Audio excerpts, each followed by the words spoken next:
পঢ়াৰ best time কোনটো, দিনত নে ৰাতি? আৰু পঢ়াৰ এনে কোনো ছিক্ৰেট পদ্ধতি আছেনে যাৰ সহায়ত আমি যি পঢ়োঁ চব মনত ৰাখিব পাৰিম? তো ছাত্ৰ ছাত্ৰীসকল, তোমালোকৰ বাবে আজিৰ এই ভিডিঅ'টো বহুত গুৰুত্বপূৰ্ণ হ'বলৈ গৈ আছে। গতিকে ভিডিঅ'টো স্কিপ নকৰাকৈ সম্পূৰ্ণ ভিডিঅ'টো চাবলৈ ট্ৰাই কৰিবা, বহুত কিবা কিবি শিকিবলৈ পাবা।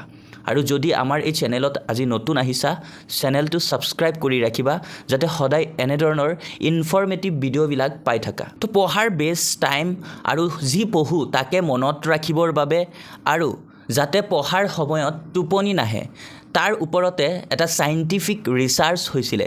আৰু সেই ৰিচাৰ্চত চাইণ্টিষ্ট এজনে দুটা গ্ৰুপত ষ্টুডেণ্টক ডিভাইড কৰিছিলে। আৰু তাতে প্ৰথম গ্ৰুপটোক কৈছিলে যে ৰাতিপুৱা সোনকালে উঠি পঢ়িবা, আৰু ছেকেণ্ড গ্ৰুপটোক কৈছিলে যে সদায় বেছি ৰাতিকৈ পঢ়িবা। আৰু সেই দুয়োটা গ্ৰুপক 1 মান্থ ছেম নিয়মত পঢ়িবলৈ দিছিলে। আৰু 1 মান্থৰ পিছত দুয়োটা গ্ৰুপক এটা টেষ্ট লৈছিলে চেক কৰিবলৈ যে কোনটো গ্ৰুপৰ মেমৰি পাৱাৰ বেছি। আৰু এই পৰীক্ষাৰ যি ৰিজাল্ট আহিছিলে সেই ৰিজাল্ট লৈ সকলোৱে আচৰিত হৈ পৰিছিলে, কিয়নো এই এক্সপেৰিমেণ্টৰ আগতে সকলোৱে ভাবিছিলে যে ৰাতিপুৱা উঠি পঢ়াসকলৰ মেমৰি পাৱাৰ চাগে বেছি, তেওঁলোকে পঢ়াবিলাক বেছিকৈ মনত ৰাখিব পাৰে। এতিয়া সকলোৰে মনত নিশ্চয় প্ৰশ্ন আহিছে চাগে যে এই এক্সপেৰিমেণ্টত কি ৰিজাল্ট আহিছিলে। কিন্তু তাৰ আগতে কমেণ্টছত জনাবাচোন তোমালোকৰ কনচেনট্ৰেশ্যন পাৱাৰ বা ফ'কাছ পাৱাৰ কোনটো টাইমত হাই থাকে, দিনত নে ৰাতি? এতিয়া এই এক্সপেৰিমেণ্ট ৰিজাল্টত দেখা গৈছিল যে দিনত আৰু ৰাতি পঢ়া দুয়োটা গ্ৰুপৰ মেমৰি পাৱাৰ প্ৰায় একেই, কিন্তু তাতে যোনটো গ্ৰুপক ৰাতি পঢ়িব দিছিল সেই গ্ৰুপটোৰ মেমৰি পাৱাৰ অলপ বেছি দেখা গৈছিলে। আৰু তাৰ পিছতে সকলোৱে আচৰিত হ'ল, কিয়নো সকলোৱে জানে যে দিনত বা ৰাতিপুৱা সোনকালে উঠি পঢ়াসকলৰ মেমৰি পাৱাৰ বেছি থাকে, ভালকৈ মনত ৰাখিব পাৰে পঢ়াবোৰ ৰাতিপুৱা সোনকালে উঠি পঢ়িলে। তাৰ পিছতে এই মেটাৰটোক লৈও চাইণ্টিষ্টে এটা এক্সপেৰিমেণ্ট কৰিলে, যোনটো এক্সপেৰিমেণ্টক আমি চাৰ্কেডিয়ান ৰিডাম বুলি কওঁ। এতিয়া ফুল কনচেনট্ৰেশ্যন দি শুনিবা, এটা এক্সাম্পল দি বুজাবলৈ ট্ৰাই কৰিম। তোমালোকৰ ঘৰত ঘড়ী নিশ্চয় আছে।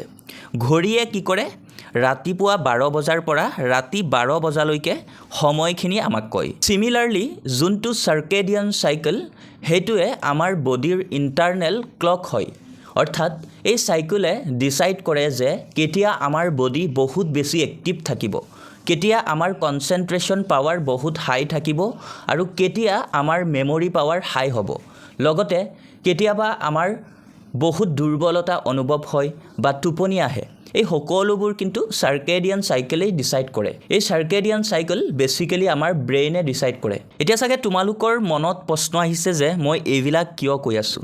যোনটো এক্সপেৰিমেণ্টৰ ৰিজাল্টত আহিছিলে ৰাতি পঢ়াসকলৰ মেমৰি পাৱাৰ অলপ বেছি, কিন্তু কেনেকৈ হ'ল তাৰ মেইন কাৰণটো এই চাৰ্কেডিয়ান চাইকেল। কিয়নো যেতিয়া মানুহৰ চাৰ্কেডিয়ান চাইকেলৰ ওপৰত ৰিচাৰ্চ কৰিলে তেতিয়া দেখা পালে যে যিসকল 20 বছৰতকৈ কম বয়সৰ সেইসকলৰ চাৰ্কেডিয়ান চাইকেল ডাইৰেক্ট ডিফাৰেণ্ট হয়। অৰ্থাৎ যেতিয়া তেওঁলোকে ৰাতিপুৱা 7 বজাৰ পৰা 8 বজাৰ ভিতৰত উঠে তেতিয়া তেওঁলোকৰ বডি হিট আপ কৰিব আৰম্ভ কৰে, অৰ্থাৎ তেওঁলোকৰ বডিত এনাৰ্জি আহিবলৈ। আৰু দিনৰ যিটো সময় 1 বজালৈকে এই এনাৰ্জিটো কি হয় সেইসকলৰ বডিত থাকে, কিন্তু 1 বজাৰ পৰা 3 বা 4 বজালৈ তেওঁলোকৰ বডিৰ সেই সকলো এনাৰ্জি ড্ৰপ হৈ যায়। আৰু সেই সময় বেছিভাগ ছাজেষ্ট কৰা হয় ৰেষ্ট লোৱাৰ কাৰণে। আৰু তেওঁলোকৰ বডিয়ে পুনৰ এনাৰ্জি গেইন কৰে ৰাতি 7 বজাৰ পৰা 8 বজাৰ ভিতৰত, আৰু সেই এনাৰ্জি ৰাতি 12 বজালৈ হাই কনচেনট্ৰেট হৈ থাকে। আৰু সেই সময়ত কনচেনট্ৰেশ্যন পাৱাৰো বহুত হাই থাকে। আৰু এই সময়ত যোনে পঢ়া শুনা কৰে সেয়াই প্ৰুভ কৰে যে চাৰ্কেডিয়ান চাইকেলৰ দ্বাৰা আমি ৰাতি যেতিয়া পঢ়িম আমাৰ memory power and concentration power automatically high হয়।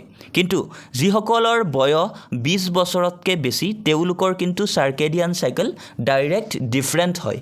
অৰ্থাৎ এই ৰাতি 12 বজালৈকে memory power high and concentration power high circadian cycle কনচেপ্টটো কেৱল 20 বছৰতকৈ কম বয়সৰ বাবে। অৰ্থাৎ এইটো কেৱল সেইসকল ষ্টুডেণ্টৰ কাৰণে যিসকলে বৰ্তমান ক্লাছ 8, 9, 10, 11, 12ত বা ডিগ্ৰীত পঢ়ি আছে কিন্তু বয়স 20 বছৰতকৈ কম। তো এই এক্সপেৰিমেণ্টৰ পৰা আমি জানিব পাৰিলোঁ যে 20 বছৰ বয়সতকৈ কম সকলে চাৰ্কেডিয়ান চাইকেল অনুসৰি ৰাতি 12 বজালৈকে এনাৰ্জি হাই থাকে আৰু সেইসকলে ৰাতি 12 বজালৈকে ভালকৈ পঢ়িব পাৰিব।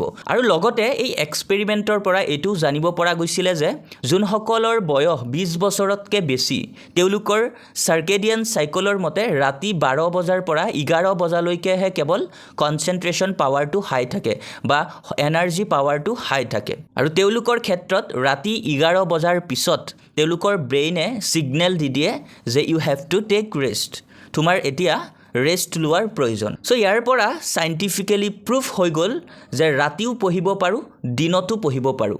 ৰাতি আৰু দিন দুয়োটা টাইমতে আমাৰ কনচেনট্ৰেশ্যন পাৱাৰ হাই থাকে, মেমৰি পাৱাৰ আমাৰ হাই থাকে। এতিয়া কথা হ'ল দুয়োটা টাইমতে অৰ্থাৎ দিন আৰু ৰাতি আমি পঢ়িব পাৰিম বিকজ দুয়োটা টাইমতে আমাৰ কনচেনট্ৰেশ্যন পাৱাৰ হাই থাকে। এনে কোনো কথা নাই যে আমি ৰাতি পঢ়িব লাগিব বা দিনতে পঢ়িব লাগিব। কিন্তু প্ৰেক্টিকেলি চাব গ'লে ৰাতি পঢ়া অলপ টাফ হয়। তাৰ দুটা মেইন কাৰণ আছে। তাৰে প্ৰথমটো কাৰণ হৈছে ডিষ্ট্ৰেকশ্যন আৰু দ্বিতীয় নম্বৰ কাৰণটো হৈছে টোপনি বেছিকৈ আহে। ডিষ্ট্ৰেকশ্যন মানে হ'ল আমি ভাবোঁ যে আজি ভালকৈ পঢ়িম কিন্তু পঢ়াত বহাৰ পিছত অলপ টাইম পঢ়াৰ পিছতে আমাৰ ধ্যানটো মোবাইলৰ পিনে গুচি যায়। লগতে আমি ভাবোঁ যে অলপ টাইম ব্ৰেক লৈ লওঁ তাৰপিছত পঢ়িম বা অলপ মোবাইল চাই লওঁ, অলপ ৰিলছ চাই লওঁ তাৰপিছত আমি পঢ়োঁ ইত্যাদি এনেধৰণৰ বহুত থিংকিং আমাৰ মাইণ্ডত আহি থাকে। আৰু আনটো হ'ল টোপনি। আমাৰ কি হয় যেতিয়া আমি বেলেগ কিবা কৰি থাকোঁ তেতিয়া কিন্তু আমাৰ টোপনি নাহে। পঢ়াত যেতিয়াই বহিলোঁ, পঢ়াত বহাৰ অলপ পিছতে অলপ পঢ়িলোঁ, আমাৰ টোপনি আহি গ'ল। তাৰ কাৰণ কি? তাৰ কিবা সলিউশ্যন আছেনে? নিশ্চয় আছে। এতিয়া আহিব ইণ্টাৰেষ্টিং টপিক। চ' ভিডিঅ' স্কিপ নকৰাকৈ সম্পূৰ্ণকৈ চাবা। এই প্ৰব্লেমবিলাকৰ সলিউশ্যন কৰিবৰ বাবেও এটা চাইণ্টিফিকেলি এটা এক্সপেৰিমেণ্ট কৰা হৈছিলে আৰু সেই এক্সপেৰিমেণ্টৰ পিছতে এই প্ৰব্লেমবিলাক ধুনীয়াকৈ ছল্ভ কৰা হ'ল। তো এই প্ৰব্লেমবিলাক যদি তোমালোকে ছল্ভ কৰিব বিচৰা তেতিয়া তোমালোকে এটা ৰুল ফ'ল' কৰিব লাগিব যাৰ নাম হৈছে 3-2-1 ৰুল। 3 মানে হৈছে শোৱাৰ 3 ঘণ্টা আগত, 2 মানে হৈছে শোৱাৰ 2 ঘণ্টা আগত আৰু 1 মানে হৈছে শোৱাৰ 1 ঘণ্টা আগত। তো এতিয়া ডিটেইলছত ক'বলৈ গৈ আছোঁ। 3 মানে শোৱাৰ 3 ঘণ্টা আগত। যেতিয়া তুমি ভাবিবা যে আজি 12টালৈকে পঢ়িম, তেতিয়া তুমি যেতিয়া 12টালৈকে পঢ়িবা বুলি ভাবিছা তেতিয়া তুমি ৰাতিৰ যোনটো আহাৰ সেই ৰাতিৰ আহাৰটো তুমি শোৱাৰ 3 ঘণ্টা আগত গ্ৰহণ কৰিবা। ৰাতিৰ ডিনাৰটো তুমি 9টা বজাত তোমালোকে গ্ৰহণ কৰিবা যদি 12টা বজালৈকে ৰাতি পঢ়িবা বুলি ভাবিছা। কিয়নো যেতিয়া তোমালোকে সোনকালে খাবা 12টা বজাৰ আগতে তোমালোকৰ কি হ'ব ভোক লাগিব, তেতিয়া তোমালোকৰ কি হ'ব পঢ়াৰ পৰা মাইণ্ডটো অলপ গুচি যাব যে কিবা আমি খাবলৈ হেৰি কৰোঁ বনাওঁ বা বেলেগ কিবা আনো খাবলৈ, এনেকৈ তোমালোকৰ মাইণ্ডটো অলপ খোৱাৰ পিনে গুচি যাব, তেতিয়া কিন্তু আৰু পঢ়া নহ'ব। আৰু যেতিয়া তোমালোকৰ 12 বজাৰ আগতে ভোক লাগিব তেতিয়া তোমালোকে খোৱাৰ বাবে যেতিয়া কিবা কিবি বিচাৰিবা তেতিয়া তোমালোকৰ টাইম পাছ হ'ব আৰু সেই টাইম পাছ যেতিয়া হ'ব তেতিয়া তোমাৰ পঢ়াটো নষ্ট হৈ যাব। এতিয়া আহিছোঁ 2 নম্বৰ ৰুলছটোত। শোৱাৰ আগত যি 2 ঘণ্টা অৰ্থাৎ 10ৰ পৰা আৰম্ভ হোৱা সময়খিনি 3 ঘণ্টা সময় যিখিনিত আমাৰ ব্ৰেইনটোৱে বহুত ডিষ্ট্ৰেক্টিভ হ'ব ধৰে, যিখিনি সময়ত আমাৰ ব্ৰেইনটোৱে আমাক বেলেগ বেলেগ ছিগনেল দিবলৈ আৰম্ভ কৰে। আমাৰ ব্ৰেইনটোৱে ছিগনেল দিব যে অলপ পঢ়া ষ্টপ কৰি লোৱা, অলপ এইটো কৰি লোৱা, অলপ সেইটো কৰি লোৱা, এনেধৰণৰ বহুত ছিগনেল দিব। ইয়াৰ কাৰণে তোমালোকে 2টা মেথড ফ'ল' কৰিব পাৰিবা। সেই মেথডখিনি যদি ফ'ল' কৰা তেন্তে তোমালোকৰ এই ডিষ্ট্ৰেক্টিভ প্ৰব্লেমটো নাহে। তো তাৰ বাবে তোমালোকে প্ৰথমটো মেথড হ'ল তোমালোকৰ যেতিয়া এনেধৰণৰ থিংকিং মনত আহিব তেতিয়া তুমি গান শুনিব পাৰা বা মটিভেশ্যনেল ভিডিঅ' চাব পাৰা, যাৰ ফলত তোমাৰ পুনৰ এনাৰ্জি আহি যাব আৰু পঢ়িব পাৰিবা। 2 নম্বৰ মেথডটো হ'ল ৰিভাৰ্ছ কাউণ্টিং অৰ্থাৎ ওলোটা কাউণ্টিং। যেতিয়া তোমাৰ মাইণ্ডত এনেধৰণৰ থিংকিংবিলাক আহিব তেতিয়া তুমি ৰিভাৰ্ছ কাউণ্টিং কৰিবা অৰ্থাৎ 10, 9, 8 7 6 5 4 3 1 এনেকৈ তোমালোকে ৰিভাৰ্ছ কাউণ্টিং কৰিবা আৰু যেতিয়াই 0ত তোমালোকে যাবা তেতিয়াই পঢ়িবা বুলি এটা নিৰ্ধাৰিত কৰি ল'বা এই টিক্সখিনি যদি তুমি ফ'ল' কৰা নহয় তেন্তে তোমাৰ এই ডিষ্ট্ৰেক্টিভ প্ৰব্লেমটো যে পাৰ্মানেণ্টলি ধ্বংস হৈ যাব কেতিয়াও তোমাৰ পঢ়াৰ সময়ত ডিষ্ট্ৰেকশ্যন নহয় আৰু এই কথাখিনি কিন্তু মই নিজৰ ফালৰ পৰা কোৱা নাই এইখিনি চাইণ্টিফিকেলি এপ্ৰুভেল হয় চাইণ্টিফিকেলি প্ৰুফ হয় তো এতিয়া আহিছে লাষ্ট যোনটো 1 নম্বৰ ৰুলছটো হোৱাৰ 1 ঘণ্টা আগত অৰ্থাৎ তুমি যদি 12টা বজাত হোৱা তেন্তে 11টা বজাৰ পৰা 12টা বজা এই 1 ঘণ্টা টাইমটো তোমাৰ 1 নম্বৰ ৰুলছটো ফ'ল' কৰিব লাগিব কি কৰিবা তুমি যেতিয়া 12টা বজালৈকে পঢ়িবা অৰ্থাৎ 12 বজাত তুমি শুই যাবা তেতিয়া তুমি কি কৰিবা 11 বজাৰ পৰা 12 বজাৰ ভিতৰতে তোমাৰ যোনটো মোবাইল আছে মোবাইলৰ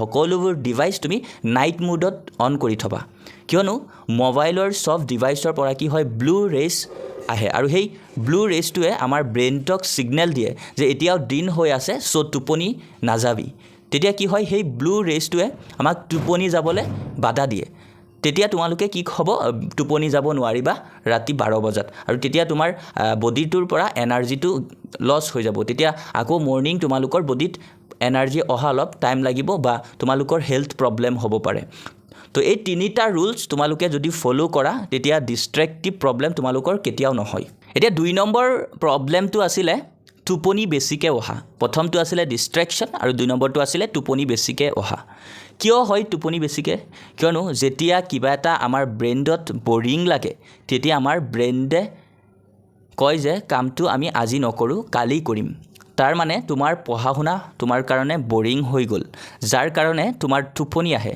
এতিয়া ইয়াৰ সলিউশন কিবা আছেনে নিশ্চয় আছে তো ইয়াৰ সলিউশন তুমি যদি বিচৰা তেনে তুমি 3টা ষ্টেপ ফলো কৰিব পাৰা যোন 3টা ষ্টেপ ফলো কৰিলে তোমাৰ পঢ়াৰ সময়ত কেতিয়াও টোপনি নাহে আৰু পঢ়া তোমাৰ বাবে এটা ইন্টাৰেষ্টিং টপিক হৈ পৰিব তো প্ৰথম ষ্টেপটো হ'ল ইন্টাৰেষ্টিং সাবজেক্টৰ পৰা পঢ়া ষ্টাৰ্ট কৰিবা অৰ্থাৎ তুমি যেতিয়া পঢ়া ষ্টাৰ্ট কৰিবা প্ৰথমতে আৰম্ভণিতে তুমি তোমাৰ ফেভাৰিট সাবজেক্টটোৰে পঢ়া ষ্টাৰ্ট কৰিবা তেতিয়া তোমাৰ পঢ়াৰ প্ৰতি পুৰা ইন্টাৰেষ্টিং আহি যাব তেতিয়া টোপনি নাহে আৰু 2 নম্বৰ ষ্টেপটো হ'ল যেতিয়া টোপনি আহে চিঞৰি পঢ়িবা বহাৰ পৰা উঠি ৰুমত খোজ কাঢ়িবা আৰু চিঞৰি পঢ়িবা তেতিয়া কি হ'ব টোপনি নাহে কিয়নো যেতিয়া তুমি চিঞৰি পঢ়িবা বা খোজ কাঢ়ি পঢ়িবা তেতিয়া আমাৰ বডিৰ পৰা এনাৰ্জি বাহিৰত ওলাই যাব যাৰ বাবে তোমাৰ টোপনি নাহিব গতিকে যেতিয়াই টোপনি আহে চিঞৰি পঢ়িবা বহাৰ পৰা উঠি ৰুমত খোজ কাঢ়িবা আৰু পঢ়িবা ষ্টেপ 3ত তুমি যদি তোমাৰ বেছিকৈ টোপনি আহে তেতিয়া তুমি চুইংগাম খাব পাৰিবা বা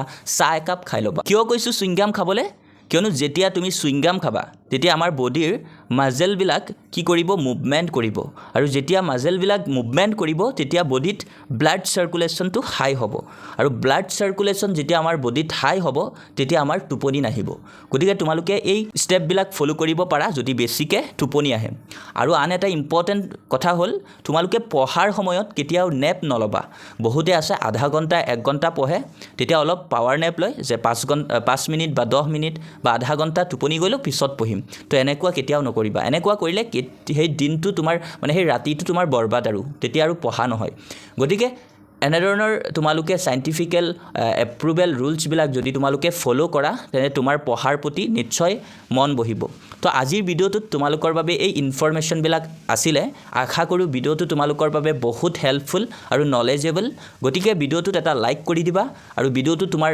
বন্ধু বান্ধৱৰ সৈতে শ্বেয়াৰ কৰি দিবা আৰু আমাৰ এই চেনেলত যদি আজি নতুন আহিছা তেন্তে চেনেলটো ছাবস্ক্ৰাইব কৰিবলৈ পাহৰি নাযাবা থেংক ইউ ফৰ ৱাচিং